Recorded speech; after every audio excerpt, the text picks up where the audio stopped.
مولانا کوثر نیازی اپنی کتاب جنہیں میں نے دیکھا میں رقم تراز ہیں، ہم وہاں پہنچے تو بابا جی نے از راہ تواضع آگے بڑھ کر خود استقبال کیا۔ وہ ننگے پاؤں تھے۔ بعد میں معلوم ہوا کہ وہ ہمیشہ ہی ننگے پاؤں رہتے ہیں، جوتا نہیں پہنتے۔ سراپا عجب دل آویز تھا، خوبصورت نورانی چہرہ جس پر مسکراہٹ کھیل رہی تھی، سفید داڑھی، سفید موٹے کھردرے، کھدر کی قمیض اور تہبند، کندھے سے قمیض پھٹی ہوئی، سر پر موٹے سفید کپڑے کی ٹوپی جو عام طور پر دینی مدرسوں کے طالب علم پہنتے ہیں۔ اپنی کوٹری میں لے جا کر بٹھا دیا اور وہیں ہمارے پاس زمین پر بیٹھ گئے۔ میں بڑے بڑے بادشاہوں کی محفلوں میں بیٹھا ہوں، مگر آج ایک درویش خدا مست کی محفل میں بیٹھ کر جو لطف و سرور محسوس کر رہا تھا، اس کا عالم ہی جدا گانا تھا۔ بڑے بڑے سحر تراز خطیبوں اور عالموں کی چہکار سامع نواز ہوتی رہی ہے، مگر تصنع اور بناوٹ سے پاک بول پن اور معصومیت کے انداز میں گل افشانی گفتار کا رنگ ہی دوسرا تھا۔ بیچ بیچ میں جذب و مستی میں ڈوبی ہوئی ہنسی اور اسے دبانے کے لیے منہ پر ہاتھ رکھنے کا دل ربا طریقہ بتا نہیں سکتا کہ دل پر کیا اثر ہوا۔ یوں لگ رہا تھا جیسے اس کچی کوٹھری میں برپا اس محفل عرفان پر نور کی بارش ہو رہی ہے۔ میں نے عرض کیا، حضرت آپ نے حج کیا ہے؟ میرا مقصد یہ تھا کہ انہیں اپنی طرف سے حج کرانے کی پیشکش کروں۔ عجب والہانہ انداز میں فرمایا، میں تو اس در کا گولا ہوں، مگر وہاں جا نہیں سکتا۔ کس منہ سے جاؤں؟ ہمت ہی نہیں پڑتی۔ اس دل سوزی سے یہ الفاظ کہے کہ کلیجہ ہل گیا۔ اتنے میں ان کے گھر سے پکا ہوا کھانا آ گیا، کدو کی سبزی، اس کے ساتھ گرم روٹیاں۔ کیا بتاؤں اس خوان نعمت میں کتنا مزہ تھا۔ بعد میں چائے پلائی، پھر خانقاہ کی عمارتیں دکھانے لے گئے۔ انہی میں ایک قرآن محل بھی تھا جو پورے عالم اسلام میں اپنی نوعیت کا واحد منصوبہ ہے۔ اکثر لوگ قرآن حکیم کے بوسیدہ اور آگ پانی میں بہا دیتے ہیں یا زمین میں دفنا دیتے ہیں، کچھ انہیں آگ لگا دیتے ہیں۔ حضرت صوفی صاحب نے پورے ملک کے لیے یہ شاندار حال تعمیر کیا ہے، جہاں بہترین جلد ساز بوسیدہ نسخوں کو محفوظ کرنے کے لیے جلد بنا کر اس طرح کے نسخوں کو بڑے اعزاز و اکرام کے ساتھ الماریوں میں محفوظ کر دیا جاتا ہے۔ حضرت صوفی صاحب کے کارکن اسٹیشن پر موجود رہتے ہیں۔ لوگ اس لائن پر سفر کرنے والے مسافروں کے ہاتھ قرآن حکیم کے بوسیدہ صفحے بھجوا دیتے ہیں، جنہیں اسٹیشن سے وصول کر کے قرآن محل تک پہنچا دیا جاتا ہے۔ اس قرآن محل میں حاضری دی تو اس کی فضا میں انوار ہی انوار نظر آئے۔ حال میں منوں پھولوں کی پتیاں بکھری ہوئی تھیں۔ دل کلام الہی کے جلال سے لرز اٹھا۔ حضرت صوفی صاحب ساتھ تھے، دعاؤں سے شاد کام فرمایا اور اس طرح یہ حاضری اختتام پذیر ہوئی۔ حضرت صوفی صاحب کے معمولات کے بارے میں معلومات حاصل کیں تو پتہ چلا آپ خانقاہ سے باہر بہت کم تشریف لے جاتے ہیں۔ جانا پڑ جائے تو رات باہر نہیں رہتے، ہر حال میں واپس آ جاتے ہیں اور قرآن محل کی پر نور فضا میں رات کو ذکر و فکر اور عبادت و ریاضت میں مشغول رہتے ہیں۔ میں کہنے کو تو اسلام آباد واپس آ گیا، لیکن دل دارالاحسان میں چھوڑ آیا۔ دارالاحسان حضرت صوفی صاحب کی اس خانقاہ کا نام ہے۔ یہاں آ کر کبھی کبھی صوفی صاحب سے فون پر بھی بات چیت ہو جاتی۔ شاید وہ میرے زخمی دل کے احوال سے آگاہ تھے۔ اپنے 2 گرامی ناموں سے بھی سرفراز فرمایا جو میری ذاتی فائل میں بطور تبرک محفوظ چلے آ رہے ہیں۔ میری خواہش تھی کہ ایک مرتبہ اپنے گھر پر انہیں تشریف آوری کی زحمت دوں، مگر سالار والا سے اسلام آباد تک کا سفر اور پھر ان کی شب بسری کے لیے خانقاہ ہی میں رات کو قیام کا معمول، یہ دونوں باتیں میری خواہش کی تکمیل میں رکاوٹ تھیں۔ مگر چند ماہ کے بعد اپنے ہاں محفل میلاد رکھی اور حضرت صوفی صاحب سے اس میں شامل ہونے کی درخواست کی تو وہ اس دنیا دار گناہ گار کی دلداری کے لیے تشریف لانے پر آمادہ ہو گئے۔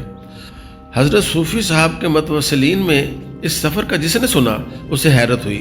یہ ان کی عام روش سے ہٹ کر ایک بالکل مختلف بات تھی۔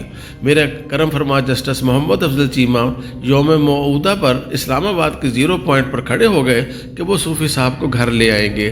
جسٹس چیمہ بھی حضرت صوفی صاحب سے عقیدت رکھتے ہیں، مگر دن ڈھلنے کو آ گیا اور حضرت صوفی صاحب نہیں پہنچے۔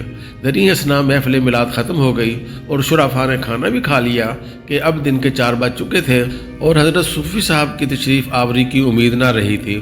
لیکن کیا دیکھتے ہیں کہ اس شانے میں جذوبانہ کے ساتھ ننگے پاؤں اور پھٹے ہوئے کپڑوں کے اچانک صوفی صاحب تشریف لے آئے۔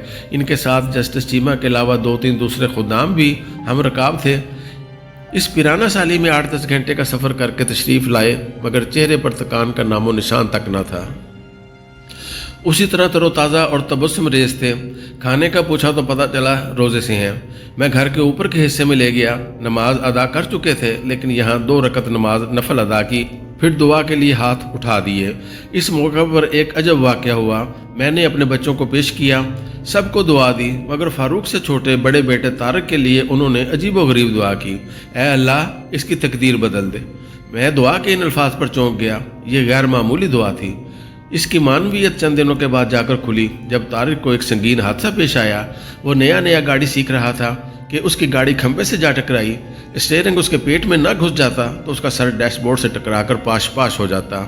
گاڑی کو کافی نقصان پہنچا لیکن طارق محفوظ رہا۔ اس کی تقدیر بدل چکی تھی۔ ایک مرد درویش اس کی تقدیر بدلنے کی درخواست پہلے ہی اللہ رب العالمین کی بارگاہ میں پیش کر چکا تھا۔ 72 میں ایک مرتبہ پھر دارالاحسان میں حاضری دی، اب کہ پختہ ارادہ تھا کہ حضرت سے کوئی نہ کوئی کار خدمت ضرور معلوم کر کے ہی لوٹوں گا۔ ان سے میری نیاز مندی کو 2.5-3 سال کا عرصہ ہو چلا تھا، مگر اس دوران انہوں نے کبھی بھی تو کوئی کام نہ کہا تھا، نہ کسی کی سفارش کی تھی۔ حاضر ہوا تو اس چھوٹی سی بستی کے وہی طور اتوار تھے جو پہلی مرتبہ نگاہ کے راستے دل میں گھر کر چکے تھے۔ ہاں اتنا فرق پڑا تھا کہ ہسپتال اپنا کام شروع کر چکا تھا اور ایک فری آئی کیمپ لگ چکا تھا۔ معلوم ہوا اس کیمپ کے ذریعے 570 افراد کی آنکھوں کے کامیاب آپریشن ہوئے اور 2901 افراد کا بلا آپریشن علاج ہوا۔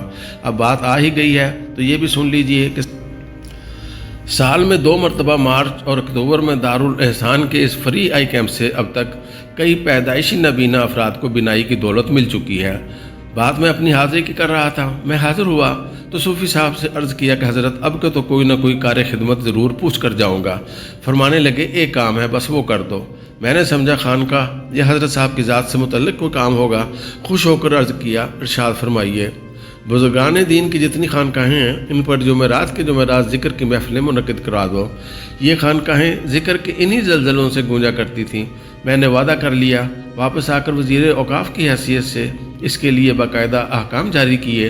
ہمارے عہد میں یہ سلسلہ شروع ہو گیا تھا، اب معلوم نہیں جاری ہے کہ بند ہو گیا۔ حضرت صوفی صاحب بہت خوش ہوئے اور مجھے خط کے ذریعے مبارکباد دی۔ یہ وہ پہلا اور آخری کام تھا جس کی انہوں نے مجھ سے فرمائش کی تھی۔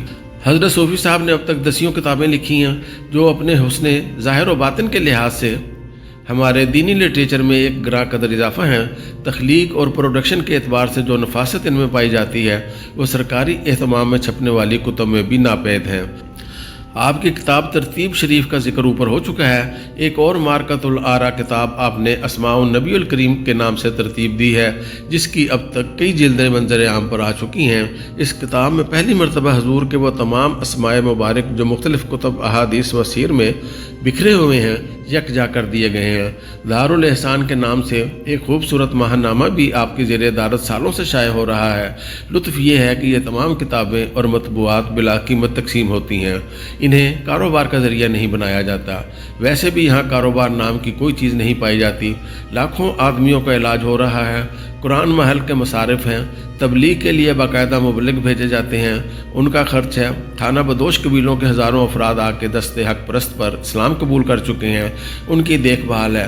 ان کے سینکڑوں بچے دارالاحسان میں زیر تعلیم ہیں، انہیں بیک وقت دینی اور دنیاوی تعلیم دی جاتی ہے۔ اس کا نصاب خود حضرت صوفی صاحب نے تیار کیا ہے۔ ان بچوں کے تعلیمی اور خورد و نوش کے اخراجات اس کے علاوہ ہیں۔ کبھی کبھی تو عقل حیران ہوتی ہے کہ یہ سب مصارف کیسے پورے ہو رہے ہیں۔ حکومت سے گرانٹ کا ایک پیسہ نہیں لیا جاتا، چندے کی اپیل نہیں ہوتی۔ مجھے تو بعض اوقات جلال الدین خلجی کے زمانے کے دہلی کے بزرگ سیدی مولا یاد آ جاتے ہیں جن کی کوئی ظاہری آمدنی نہیں تھی مگر ہزاروں افراد ان کے دسترخوان سے روزانہ کھانا کھاتے تھے۔ یہ الگ بات ہے کہ سیدی مولا پر سیاست میں ملوث ہونے کا الزام تھا اور حضرت صوفی صاحب دنیاوی سیاست سے کوسوں دور ہیں۔ کہتے ہیں کہ سیدی مولا کو دست غیب تھا۔